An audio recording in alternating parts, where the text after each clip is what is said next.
அஸ்ஸலாமு அலைக்கும். Welcome back to my channel. இன்னைக்கு ரொம்பவே ஈஸி அண்ட் கிரிப்ஸியான ஒரு ஈவினிங் ஸ்நாக்ஸ் ரெடி பண்ண போறோம். ஒரு பேன்ல 2 டேபிள் ஸ்பூன் எண்ணெய், 1/4 டீஸ்பூன் ஜீரகம், 1 பச்சை மிளகாய சாப் பண்ணி ஆட் பண்ணியிருக்கேன். அதோட 1 கப் ரவை சேர்த்து லேசா ரோஸ்ட் பண்ணிக்கலாம். 3/4 கப் தண்ணி, தேவையான அளவு உப்பு சேர்த்து நல்லா மிக்ஸ் பண்ணிக்கோங்க. ஸ்டவ்வை லோ ஃப்ளேமில் வச்சு இதே மாதிரி ஒரு 5 நிமிஷம் நல்லா கைவிடாமல் மிக்ஸ் பண்ணிகிட்டே இருங்க. இந்த டைமில் நான் ஒரு உருளைக்கிழங்க வேக வச்சு சேர்த்துருக்கேன். இப்போ இது நல்லா மிக்ஸ் பண்ணிக்கலாம். பேனில் ஒட்டாமல் இந்த மாதிரி நல்லா திரட்டி வரணும். இந்த மிக்சரை கொஞ்சமாக எடுத்து பால் ஷேப்பில் நல்லா உருட்டிக்கணும். கிராக் எதுவும் இல்லாமல் நல்லா உருட்டி எடுக்கணும்.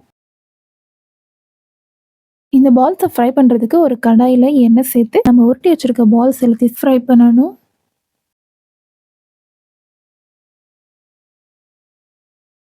ஸ்டவ்வை மீடியம் ஃப்ளேமில் வச்சு லேசாக திருப்பி விடணும்.